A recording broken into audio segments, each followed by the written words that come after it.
امریکہ ایک ایسی کنٹری ہے جس کے بارے میں سب سے زیادہ کنفیوز تھا کہ وہاں پر کس قسم کا ماحول ہوگا قرآن کریم کے حوالے سے۔ کون جو ہے وہ اپنے بچے کو اسکول سے نکلوا کے حفظ کی طرف لے کے آئے؟ 2 بچوں کے ساتھ سٹارٹ کیا الحمدللہ۔ 2 بچوں کے ساتھ۔ یا عبادی الذین آمنوا ان ارضی واسعۃ فإیایا فاعبدون۔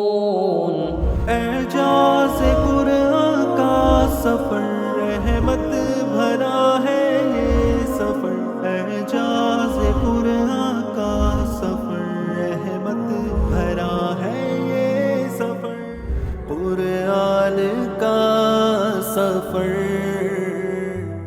ذرا تصور کریں، مدینہ منورہ میں نماز کا ٹائم ہے اور امام کا انتظار ہو رہا ہے۔ امام صاحب کون تھے؟ وہ ایک غلام صحابی تھے جن کا نام تھا سالم مولا ابو حذیفہ رضی اللہ عنہ۔ یہ انتظار اس لیے نہیں ہو رہا تھا کہ وہ کوئی گورنر ہیں جس کی وجہ سے لوگ ان کا انتظار کر رہے ہیں، بلکہ یہ ان کے قرآن کریم کی فضیلت کی وجہ سے انتظار ہو رہا تھا۔ آپ صلی اللہ علیہ وسلم کا فرمان ہے خذوا القرآن من 4، کہ قرآن جو ہے 4 بندوں سے آپ لوگ لیں۔ ان میں سے ایک نام تھا سالم مولا ابو حذیفہ رضی اللہ عنہ۔ قرآن کریم نے ان کی شان اتنی بلند کی کہ بڑے بڑے صحابہ ان کی امامت میں نماز پڑھتے تھے۔ تو ہمیں یہ سوچنا چاہیے کہ ہم قرآن کے ساتھ کتنے جڑے ہوئے ہیں تاکہ قرآن کریم ہمارا بھی مقام ویسے بلند کرے جس طرح اس غلام صحابی کا قرآن کریم نے مقام بلند کیا تھا۔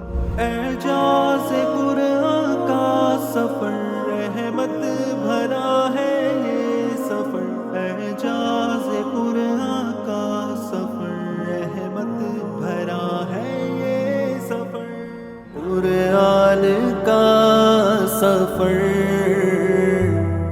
بسم اللہ الرحمن الرحیم، السلام علیکم ورحمۃ اللہ وبرکاتہ۔ Welcome to new episode of قرآن کا سفر۔ میں ہوں زبیر ریاض مدینہ منورہ سے۔ سب سے پہلے درود و سلام اللہم صلی وسلم علی نبینا و حبیبنا محمد وآلہ وصحبہ صلی اللہ علیہ وسلم۔ قرآن کا سفر یہ دیکھ رہے ہیں آپ احمد المغربی پرفیومز کے تعاون سے اور وادی ای سم اور برائٹو کے تعاون سے۔ الحمدللہ آج ہم آپ کو دکھائیں گے امریکہ کے بارے میں، وہاں پر قرآن کا سفر جو ہے ہمارا کس طرح رہا۔ امریکہ ایک ایسی کنٹری ہے جس کے بارے میں سب سے زیادہ کنفیوز تھا کہ وہاں پر کس قسم کا ماحول ہوگا قرآن کریم کے حوالے سے۔ جب تک کہ امریکہ وزٹ نہیں کیا میں نے، تب تک میری سوچ جو ہے امریکہ کے حوالے سے نہیں بدلی۔ اور جب ہم نے قرآن کا سفر کیا تو میرے ذہن میں ایک سوال تھا جو کہ بار بار آتا تھا کہ کیا وہاں پر جو ہمارے امریکہ کے بہن بھائی مسلمان رہتے ہیں کیا وہ قرآن کے سفر کے ساتھ جڑے ہوں گے؟ لیکن میری حیرانگی میں تب اضافہ ہوا جب میں نے وہاں پر قرآن کے سفر کے ساتھ لوگوں کو مضبوطی کے ساتھ جمع ہوئے دیکھا۔ قرآن کے سفر کے ساتھ ایسے جڑ گئے کہ مالی نقصان تو برداشت کر لیا لیکن قرآن کا ساتھ نہیں چھوڑا۔ نام خدا سے ابتدا پیارا سفر، الحمد کے قرآن کا عمدہ سفر۔ امریکہ کا قرآن کا سفر میرے لیے سب سے زیادہ خوشگوار حیرت کا باعث بنا۔ یہاں پر جب میں نے آ کے دیکھا کہ کس طرح ماں باپ نے قربانیاں دی ہیں اپنے بچوں کو قرآن کریم کے سفر کے ساتھ جوڑنے کے لیے۔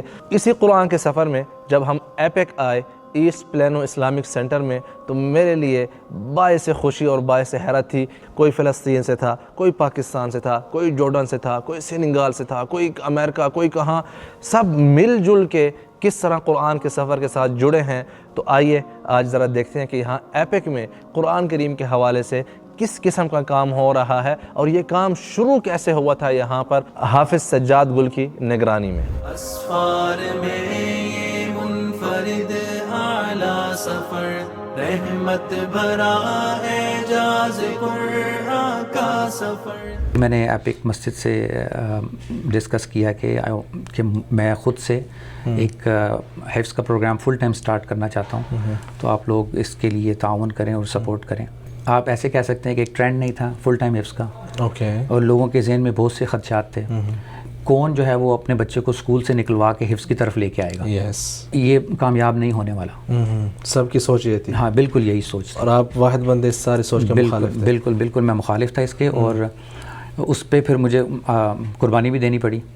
یعنی جیسے قربانی اس ٹائپ کی آپ کہہ لیں مالی اعتبار سے، یعنی ابھی ہم اگر حفظ کے اندر کسی ٹیچر کو ہائر کرتے ہیں جی جی تو آپ کو اس کو آنے سے پہلے اس کا کانٹریکٹ ریڈی ہوتا ہے کہ اس کی کتنی سیلری ہوگی, ساری چیزیں کانٹریکٹ کے اندر لکھی ہوتی ہیں. لیکن جب میں نے اسٹارٹ کیا سو دیر واز نو کانٹریکٹ. تو اپنے 2 بچوں کے ساتھ اسٹارٹ کیا الحمدللہ. 2 بچوں کے ساتھ الحمدللہ 2 بچوں کے اسٹارٹ کیا اسی مسجد میں. یا ابھی تو یہ مسجد نہیں بنی الحمدللہ. 2017 میں پھر ہم یہاں پہ منتقل ہوئے. اس سے پہلے 2012 میں 2012 میں ہم نے فل ٹائم حفظ کا پروگرام ایپک سویٹس کے اندر اسٹارٹ کیا. وہ کہاں ہوتے ہیں؟ یہ بالکل اکراس مسجد ان فرنٹ. سامنے جی جی پارکنگ کے بعد. بالکل. 2 بچے وہ کون تھے؟ عبدالاحد اینڈ علی شنواری. آپ کو یاد ہے ان کے؟ جی جی بالکل. تو ان کے والدین نے اس وقت آپ کے جو سوچ تھی اس کے حساب سے انہوں نے فل ٹائم آپ کو بچے دے دیے. نور یقین نور زمین نور سما ہر سمت پھیلی ہے یہ قرآن کی ضیا. اوپر کلاسز بھی ہیں اور کبھی کبھار ہم ان کو نیچے بھی لے کے آتے ہیں. جی جی جی. اور زیادہ تر ان کی کلاسز اوپر ہوتی ہیں. بالکل سیپریٹ کلاس. لڑکیوں کے علیحدہ کلاسز ہیں, بچوں کے لڑکوں کے علیحدہ کلاسز ہیں. زیادہ تر بچے جو ہیں ہمارے پاس دیسی ہیں, انڈیا پاکستان بنگلہ دیش, لیکن عرب اسٹوڈنٹس بھی ہیں.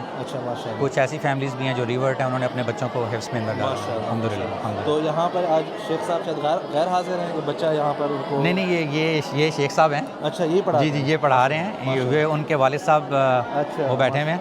باپ بیٹا دونوں استاد؟ دونوں استاد. بچے نے یہیں حفظ کیا تھا؟ انہوں نے کچھ میرے پاس ریویو کیا تھا. حفظ انہوں نے کیا ہوا تھا پہلے سے. اجازہ وغیرہ انہوں نے لیا ہوا ماشاءاللہ. روایت حفظ یہاں پر اجازہ بھی آپ لوگ اجازہ بھی دیتے ہیں. تو آپ لوگ یہاں پر تجوید کے ساتھ لازم بچوں نے سنانا ہے؟ سب سے پہلے تجوید ہے. یہاں پہ ہمارے پاس اتنا ٹائم نہیں ہے کہ ہم بچوں کو پہلے آپ حفظ کروا. جیسے ہی بچے آتے ہیں تو تجوید انٹینسیو ہے, تو اس میں ہم بچوں کے انٹرویوز لیتے ہیں کہ کون سا بچہ جو ہے وہ اس پروگرام کے لیے سوٹیبل ہے, جو 3 سے 4 سال کے اندر ایکیڈیمکس کے ساتھ, یعنی جو ان کی سیکولر اسٹڈیز ہیں ان کے ساتھ ساتھ حفظ کر سکتے. یا 10 سے 11 بجے تک ان کا فل حفظ ہوتا ہے. اس کے بعد جیسے جیسے ان کے پیریڈ سٹارٹ ہوتے ہیں تو بچے نکلتے جاتے ہیں کلاسوں میں سے, ادھر جاتے ہیں. کچھ بچے اساتذہ کے پاس رہ جاتے ہیں, وہ ان کا مراجعہ چل رہا ہوتا ہے. وہ جب واپس آتے ہیں تو دوسرے چلے جاتے ہیں. ان کے پاس 5 کلاسز, 5 کلاسز, مطلب صبح 8 سے لے کے تو 4 بجے تک بچے رکتے ہیں. اس کے اندر ان کی میتھ ہے, سائنس ہے, انگلش ہے, سوشل اسٹڈیز ہیں, یا جتنے بھی لازمی سبجیکٹس ہیں نا وہ سارے ان کو کور کروائے جاتے ہیں. محمد القتیش کے والد صاحب ہیں.